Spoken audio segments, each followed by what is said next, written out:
Hi everyone, my name is Julia.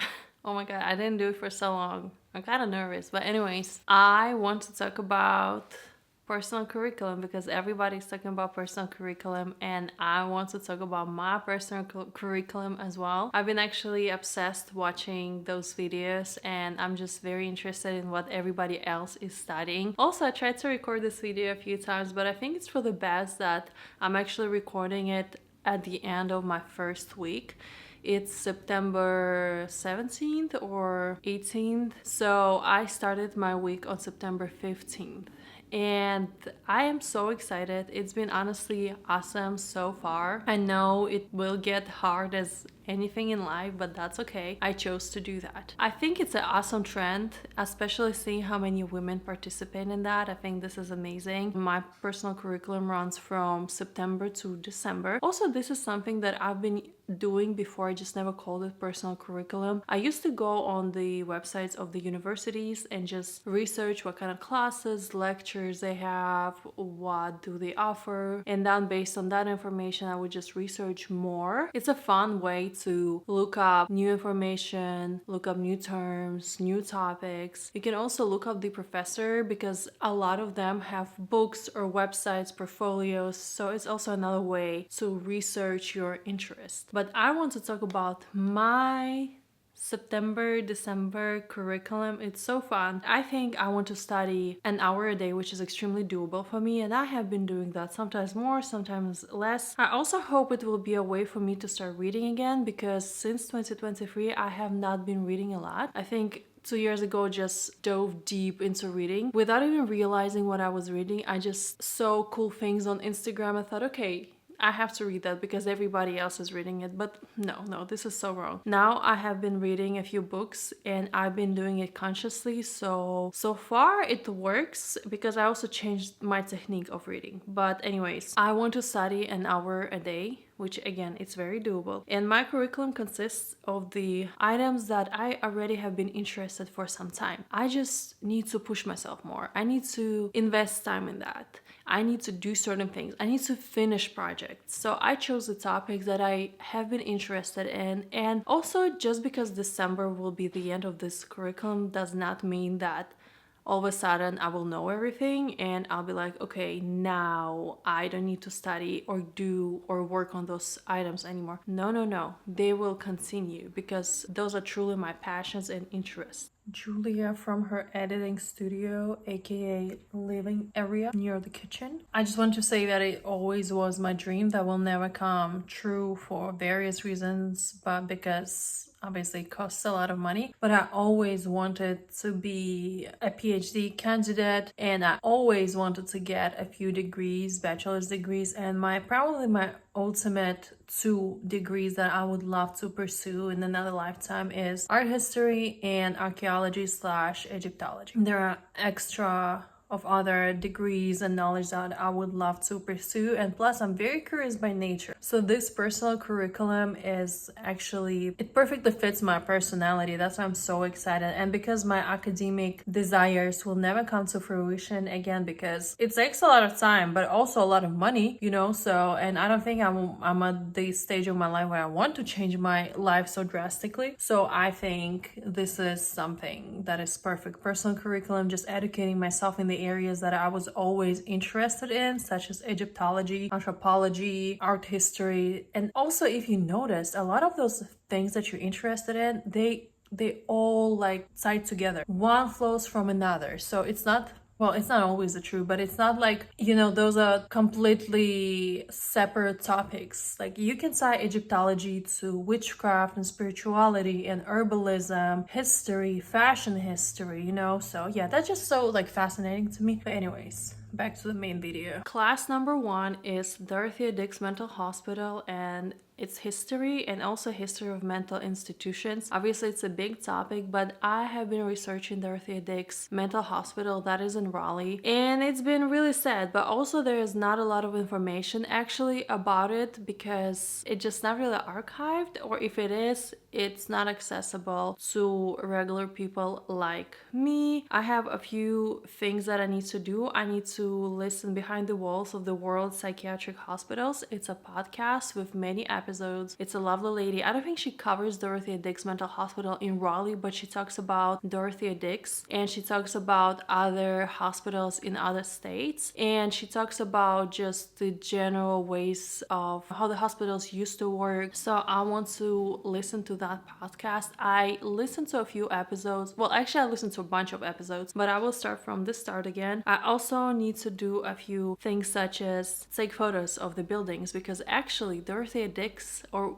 where the Dorothea Dix Hospital used to be and where some buildings still are, it's a park now, and it's been a park for over 10 years now, and they just opened another like a playground slash family friendly park there on some part of it. They actually destroy some of the buildings, and they keep planning to do that, which is a good way that they want to turn it into a park and restore a creek. But I don't know how ethical that is, but my goal is to document every building. Obviously I cannot do it from inside, but I can do it from the outside, and I want to create a Flickr for this archive. I just really need to go through my phone and my camera, my second camera, and just download the photos, create Flickr page, and upload them. I also have been listening to the audiobook The Woman They Couldn't Silence. It's a true story about the woman who was admitted to the psychiatric hospital in the 19th century. It's very sad, but it also gives you a perspective about, what has been happening. There's also another book that is not on my list, but I found out that it's actually in our local library, because why wouldn't it be there? But it's a book written by an ex-nurse of Dorothea Dix, and she speaks about Dix Hospital. So I actually need to go and get that book. Also in June I went on tour around Dorothea Dix, and the tour guide, he provided a good amount of information. I want to contact him and ask him about the map of buildings and what each building used to be, again, because it's so hard to find the information, so I need to do that. Another topic is Anna Mendieta, and I realized that I know a lot of information about Anna Mendieta the person, but I don't know much about her work, and I love her work visually. So that is my goal: learn more about Anna, her work, influence, and her legacy while analyzing her work and making my own version. So I also have something like lab work, which I also have been doing before. There's also a movie that I want to watch. It's called Fuego de Tierra. It's on Vimeo. You have to pay for that, but it's like $5, and I really have no idea what the movie about, except that it's about Anna's work. There are a few lectures that I need to listen to. I watched so many videos like this year about Anna alone. And there's some work that I need to analyze, and obviously, as I mentioned, I want to create my own version. So it will be my lab work, which will be like 30 minutes to an hour each week, analyzing and recreating my own versions. I also want to read a few books, and before I show you the books, I will probably come across some goddess/spirituality and art references, so that will be like an additional topic for me. But when it comes to the books, I have 3 books, and first of all, I need to finish this book. I've been reading this book for like 2 years, and I can read this book in a week. So I need to finish this book. Another book that I started reading that I kind of realized that I may be not smart for this book is Authority and Freedom. I just finished first chapter. It's only 6 or 7 chapters. It's a good book. It makes you think. I definitely had sentences where I had to go back and reread, go back and reread. And then I have Sacred Nature. Started reading this book. Very easy to read again. It's about our connection to nature, God, but not God as we know it, just spirituality, which is, I feel like it's very fitting for Anna and her work. And then I have this notebook where I write my notes. It's called Art Studies Number 1, because I have plenty of art notebooks actually. So yeah, whenever I read the chapter, I take notes, I take quotes. I also started asking myself, what did I just read? Do you understand it? Can you summarize it? So I think this has been very helpful for me.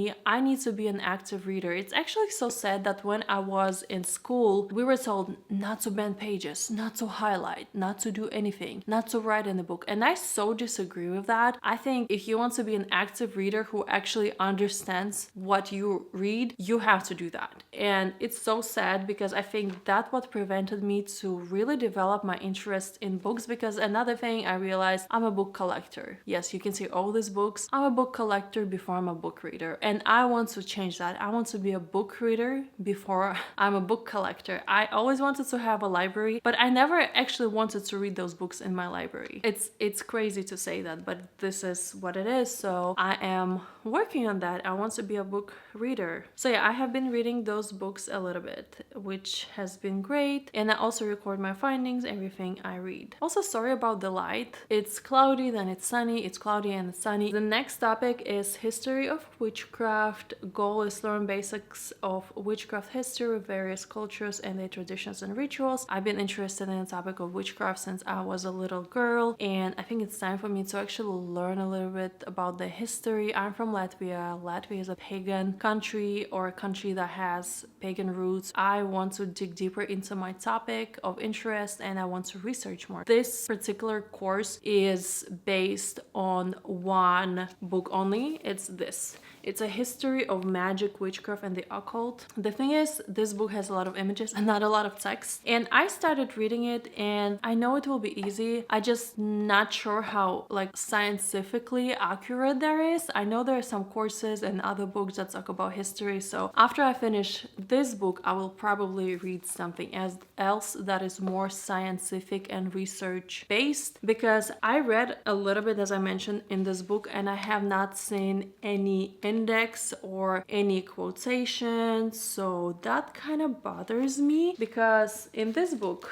Sacred Nature, there's index and there are references, there are quotations, so you tend to trust something like this more versus something that has nothing, like a good reference. I'm pretty sure there's index at the back, but there are no quotes. So where do you get this information? Do you just write it? Like, how am I supposed to like cross-check what you're writing in here? But I will finish this book. I already have a lot of things I want to research just from this book alone. And again, I think next year I'm just planning to dig deeper into my Latvian roots and my Russian roots as well, and just to analyze my culture. I don't think I've ever been close to my pagan roots, to like the side that is deemed negative, and I never seen it that way. I think it's beautiful that Latvian people connect with nature, because eventually this is exactly what it is: connection with nature, with elements. And actually, again, this book talks about it, how religion or God used to be perceived differently because of nature, but since we're separated from nature, there is a disconnect. God is somebody who is above in heaven, and nature is just something that we can use, which in Latvian like traditions, this is not it. We celebrate nature. Our gods are nature, basically. It's the sun, it's the wind. So I find it just so beautiful, and I really want to dig deeper next year into that, as well as I want to study religions and just understand that as well. Yeah, but this is for next year. Why am I talking about it? This is for next year. The next topic is philosophy, and it's based on the Coursera course that has been on my list for like years. Crazy. Anyways, it's only based on Coursera course. It has, I'll tell you, 14 modules. A few of those modules are actually reviews and tests. I just finished module 1 and 2. I'm in the process of starting module 3. I'm kind of halfway through module 4 because it's just 2 tests and I already passed my 1 test. So once I'm done with module 3, I will do the test and I will be done with module 4. There are many articles that they suggest to read, and listen, those articles are long and I will read them. Not maybe by the end of December, but I will read them. Philosophy is breaking my brain. I think there's no particular goal why I wanted to study philosophy except the fact that I just want to understand that. Sometimes I think, did I start learning about philosophy because I wanted to learn about myself, why I think so much, and will it actually provide me with answers, or will I just be even more lost? I think it's the second, because just this week alone, I finished second module and I looked around and I told myself, I know nothing. And I knew that before, that I knew nothing. So I guess I'm smart enough to say that I'm stupid. But oh my god, philosophy. I also have a few podcast episodes that they actually recommended. It's Philosophy Bites, and it's the episode about skepticism, so I need to listen to that. I'm pretty sure there will be way more suggestions as I progress in my course. And I have my little notebook. It's pretty thick. I think it's like 300 pages. Yeah, 360. And sometimes. I don't think it's a lot of notes, but it's enough for me. And actually, before I start the next course, I usually review my notes, and I have been doing the same with my art studies because I need to understand what I'm reading about. I'm not sure if I'll be writing essays at the end of each course, but I just need to understand.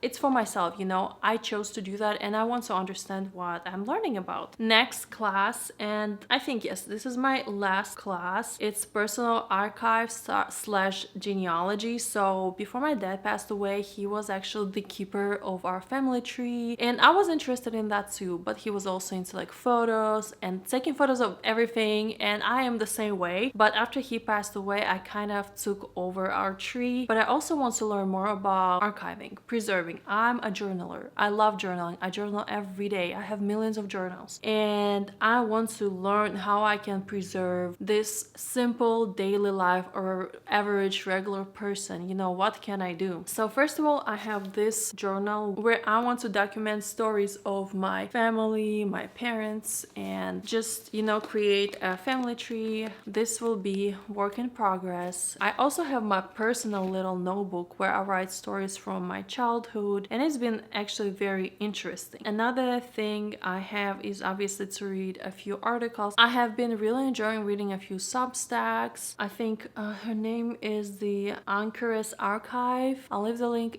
in my description, but I have been really enjoying reading her Substack posts, and she is an archivist herself. I have a few things that I need to do for that. I need to create a website for digital archive, which I did today. Yoo-hoo! It's not for public view yet. I don't think it will be anytime soon. I hope I will not die tomorrow.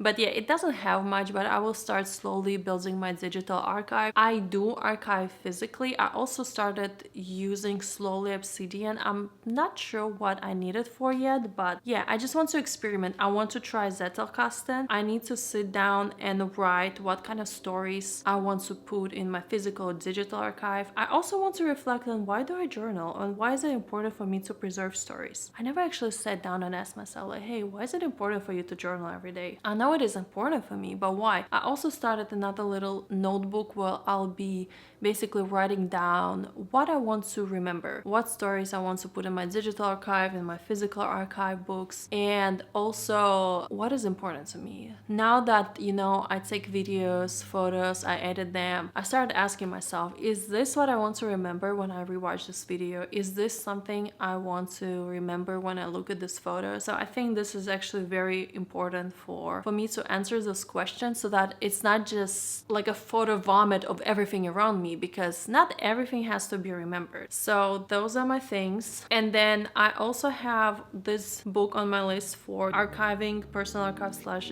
genealogy. It's called The Folded Clock. It's like a diary style. I did not read much. Ooh.